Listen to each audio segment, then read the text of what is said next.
gabadhan yarta maalin guriga qaybta hoose u soo degtay isla markaas naaga ayeeyada dal socda inta ku soo kala ordeen dharka arooska u geliyeen kadib ayeeyada waxay ku dhehaysaa maanta adigu waa guursanaysaa anagana wax walba waa ku diyaarinay midda yar ayeeyada waxay soo xasuusisay inay 15 sano jirto oo aysan aroos gaarin oo yar tahay isla markaas meesha waxa soo gaarayay gabadha yarta hooyadeed oo qayladooda ku soo baxday duqdo gabadheeda waxay u sheegaysaa inay gabadha yarta u guurinayso in ay iyadu taqaano markii ay weydiiday yaa waayo waxay ku dhehaysaa ninka odaga ah driskeena waa taqaanaa Soomahan waxa rajeynaa in aad uga heli doontid kadib waxay u sheegaysaa inuu ninkaas da'diisu ay 50 sano kor u dhaaftay gabadheedan ay jirto 15 sano kaliya laakiin iyadu waxay taagan tahay dib leedahay ninkaas waa ninka ugu taajirsan magaaladeena markii hore wuxuu rabay inuu adiga ku guursado laakiin waxaan u sheegay in adiga mar hore ku guuriyay sidaas darteed hadeertaan wuxuu rabaa inuu guursado gabadhan ayeeyada u ahay kadib gabadha iyo hooyadeed meel gaar ah u soo wada baxayaan si ay u wada hadlaan midda yar waxay dhehaysaa aniga ma rabay inaan ninkaas guursado sababtoo ah aniga wali waa yarahay hooyadu waxay u sheegaysaa markii iyada xitaa ay noqonaysa da'da 15 in lagu qasbay inay guursato iyada aabaheed iyo inay dadka dhan u sheegeen inay waxaan yihiin dhaqankooda waxayna u raacinay dhaqanka magaalada ka jiray ilaa hadda inuu jiro laakiin middan waxay ka codsanaysaa hooyadeed in taariikhda iyada lagu sameeyay aysan haddana iyada gabadheeda ku sameeynin subaxdii xigta dhamaantood intay soo wada baxaan waxay imaanayaan guriga ninkii odaga ay gabadha guursan lahaay kadib duqda odaga waxay ku dhahday gabadhan iyadu ah see waayo ma ka heshay isaguna waa kanahay wuxuu taagay ma ka heshay maxaa way hadda baxa waa soo guursanaa laakiin hooyada kareebeedo waxay ku dhehaysaa sida dhaqankeenu ahay gabadha gurigeena awoodina waan ku soo diyaarinayna isaguna xooga awdiidina ugu dambeyn uu ku raaca laakiin isla markaa gabadha waxa ku soo kacaya xanuun ay qabtay hooyaduna waxay u soo wada dhinaca musqusha si ay u soo siiso daawooyin ay cuni jirtay kadib midkaan duqda ficiisa ah wuxuu weydiiyay gabadha maxaa ku dhacay mii jirin tahay maya ku dhehaysaa wax ma jiraan ay xooga guurkan ay guursaneeda ka walwalaysaa wuxuu bilaabaa marka inuu duqda lacag ku wareejiyo isagoo u sheegaya in sida ugu dhaqsiya badan ay gabadha ugu soo diyaariyaan dhinaca kale hooyada gabadheeda waxay ku dhehaysaa waqti ma haysano magaalo kale aadaysa halkaasna waxa kugu soo dhaweynaya dad aan diris ahayn lacagtii ay baska ku raaci lahaydna waatana way ku wareejisay laakiin iyadu waxay weydiiday maxaa adiga kugu dhacay soo bax labadana si wada jira u bixeenaa waxay u sheegaysaa ayeeyada inuu hadal badan ugu dhiman yahay markii hadalka ka soo dhameysatan ay ka soo daba bixi doonto midkaana midko waardiyihiisa ayuu ka daba diraa wuxuu dhahaa kuwa musqusha maxay ka dhex sameynayaan or soo fiiri midkaan waardiyahana waa kana wuxuu tagaa musqushi oo mar hore laga kala tegay midkaan duqda ficiisa ah wuxuu ku dhahaa haddii uu arooskan daacadka yahay waxaan dhacayo dhan iga soo xalli intaas keliyana maahane midkii waardiyihiisa ayuu ka daba diray dhinaca kale midaan iyadoo boorsooyinkeedu dhan diyaarsato oo bixi rabtaa hooyadeed u imaanay waxay weydiinay halkee u socotaa gabadhii aan iyada u hayna xaggeegeeday kadib midaan iyadu xanaaqsan hooyadeed waxay ku dhehaysaa maanta waa maalintii kuugu dambeeyay oo aan si arki doontid anigii gabadha iyada u tahay gabadhiidu hadda waxay joogtaa meel ammaan ah oo adiga aad kaaga fog mana u ogolaanay dhibaatada igu dhacday in iyadana ku dhacdo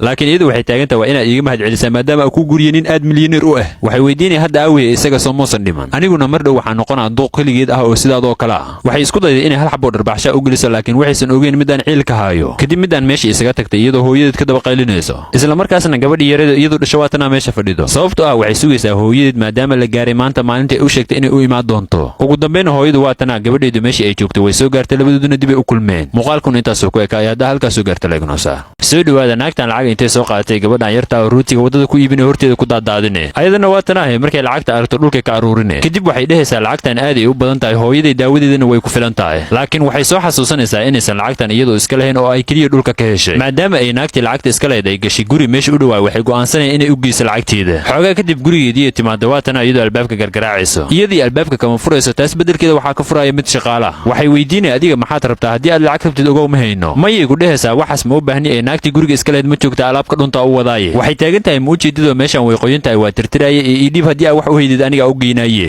iyadana waatana intay lacagtii soo bixiday waxay ku dhehay lacagtaana wadada uga soo dhunta ee ordugey midda guriga iskale meeshaanay ka dhegaysanaysa wax walba oo dhex maraya midda shaqaalaha iyo gabadha yarta midaan gabadha yarta intay lacagta ka daftay waxay ku dhehaysaa adiga fasaxa tahay waa iska bixi kartaa aniga u geynaayo midii guriga iska lahayd meeshaanay ku dhuumanay ma rabta inay midaan kala aragto kadib keligeeda isla hadlaysa waxay taagan tahay wax badan waa soo shaqeeyay laakiin maanta shaqaalanimo ay ugu dambayso ugu dambeyn maanta waxaan awoodaa in aan gato waxyaabo aan hore u awoodin dhar qaaliyahan ka bilaabaa dahabna wax ku xijina xoogaa ay isla hadleeda intay jeebka lacagta gashatay meeshii isaga tegay midaan waxay rabtay inay ogaato daacadnimada gabadha yarta laakiin waxay ogaatay khiyaanada shaqaalaha dhinaca kale midaan oo dheheeda maanta ay ugu dambayso inaa gurigeeda hagaajiye u imaanay waxay weydiinay xoogaa ka hor waxaa maqla qof albaabka garaacaya dad miya aniga ii imaaday kulaha adiga qofna muusan ku imaanay waxa imaaday qof tuugsanaya anigana waxaan ku dhahay iska bax kadib iyadu intay iska dhigto qof hadalkeeda fahmay waxay u tilmaamaysaa inay sariirta si fiican u hagaajiso dhinaca kale gabadhii yarteed markii ay meeshii ku soo laabatay waxay weynaysaa bahashii ay ku iibinaysa ruutiga xoogaa kadib iyadoo meeshaan iska fadhido oo isaga fikiraysaa waxaa u imaanaya midii guriga iska lahayd waxay ku dhehaysaa xoogaa ka hor gurigaaga aaday si aan kugu geeyo lacag aad adigu iska lahayd lacagtu intay meeshaan kaaga dhacda anigu qaaday waxaa u dhiibay gabadha shaqaalaha ku ahe ma aragtay waxay ku dhehaysaa anigu wax lacagaan arka mala gabadhaasna waxna maysan ii dhiibin kadib midda yar midaan waxay ku codsanaysaa inay hadalkeeda aaminto